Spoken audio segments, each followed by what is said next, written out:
Hi everyone, Natasha here, and around my home today I am in my dining room. It's Tuesday, so it's time for another Tiny Tidy Tuesday. I'm excited to be starting the next shelving unit down in my basement, so stay tuned for that and welcome to my dining room.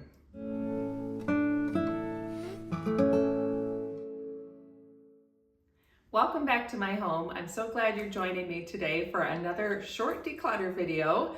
Our Tiny Tidy Tuesdays are always organized by the lovely Sunday Dawn over at The Helpful Home, and she puts together the playlist, which I'll have linked in the description down below.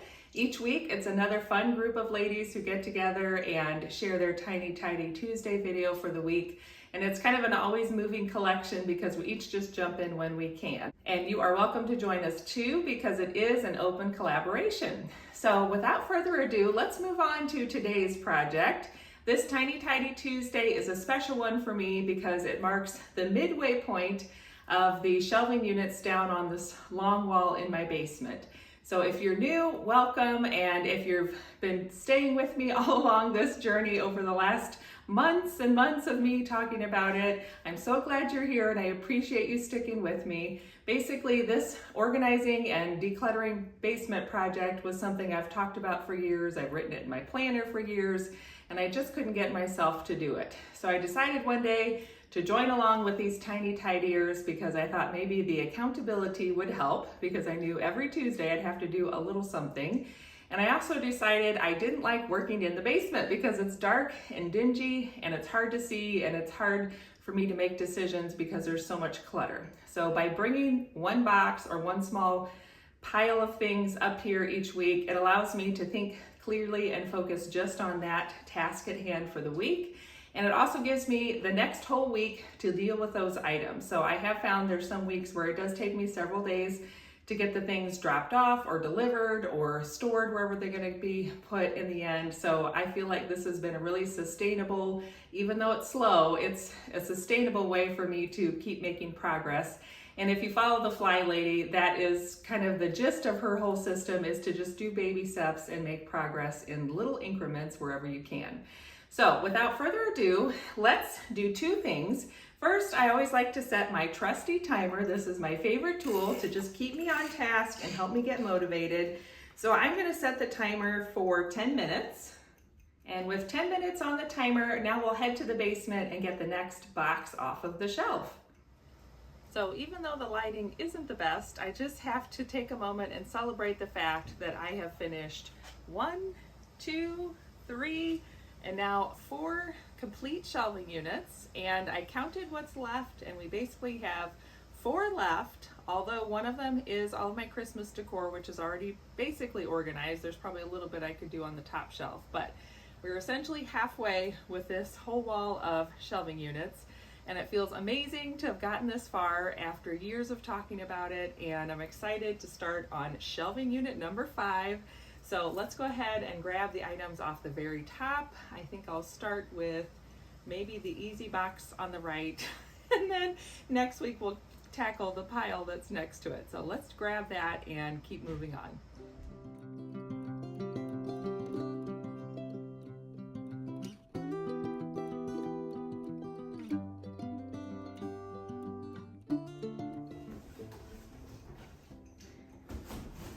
So even though this box says Ninja on the side, I scratched through it, and what it actually is decor from my mantle. And this is another one of those boxes I put together when I was decorating for Christmas one year, and then I just never unpacked the items. And I can't even remember what year it was. So that tells me that these things are not very important, or I don't have a special place for them.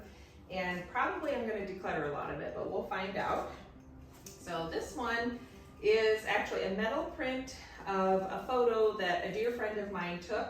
It's very hard to see because it's kind of dark, but it is the moment of sunrise on my grandparents' farm, and this is a bluff that they have overlooking the farm, and we camped up there often. We haven't done it so much lately, but I value the picture. It's a little dusty, but I would like to maybe find a place to hang it up or frame it.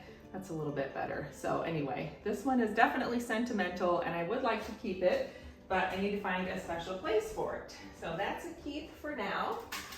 Then I have, I don't know what I have. This is a hand-blown glass vase, and I believe this was a wedding gift. I'm not sure yet if I want to keep that. It is beautiful. It's not exactly my color. I tend to use more reds when I decorate. So that one I may find a family member that would like it and would enjoy it. This is a stone mask that my husband and I got in Mexico on our honeymoon, and I'm not sure about this. On the one hand, it is kind of a sentimental piece, but at the same time, I haven't missed it. So I need to talk to my husband and see what he feels about it. If he feels like he definitely thinks we should keep it, I'm fine with that, and we can find a place to put it. If he says it's kind of lost its value for him as well, then we may just donate it. And then this next thing I think I'm finding little pieces of. So this is a candelabra, and it was originally 4 arms, and one of the arms was broken off. It was gifted to us by a family friend, and because it's broken, I don't know that I want to keep it, because I remember I already kind of didn't know where to go with it. It could just go up on our mantle, but I also don't have a lot of sentimental attachment to it. It was just something somebody thought maybe we needed because of the age of our house, and there we go. So I think I'll double check with my husband just to make sure he doesn't have any strong attachment to it either, but I think I'm going to pass this on to someone as well. I don't know, it's just not anything that I feel like I need. It's one of those things that's kind of hard to dust, and it maybe is just a little too fancy for my style. Our home is an arts and crafts style home, so I feel like this is a little too on the fancier side, a little bit pre-arts and crafts. So I think I have for sure 3 maybes that might be going out, and I just need to follow up with my husband or a few family members. And the only thing that I know for sure I would like to keep is the photograph. So I'm going to clean up. I'm just going to pack these things back up so that they don't get damaged, and I can talk to my husband about them. And if he's okay with getting rid of all 3, then this box will just be ready to pass on, and we'll find a place to set the photograph.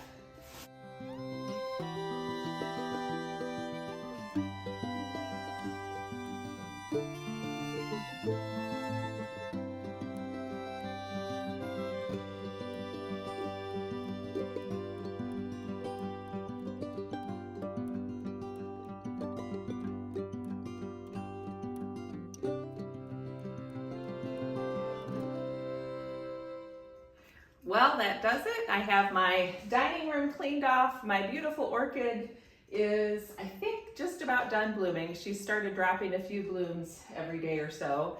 And my dining room is ready to go. I've got a few minutes left on the timer, and now I feel like I can move on to the next thing.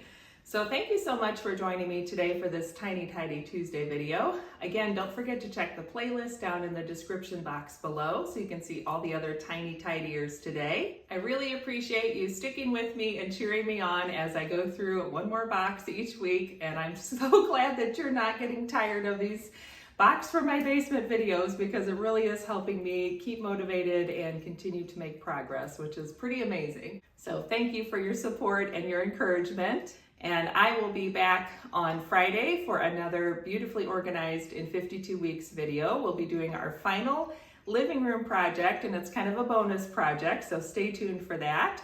And other than that, I hope you have a great day. Thanks again for joining me. Don't forget to subscribe and hit that like button on your way out, and I'll look forward to seeing you again soon. Bye.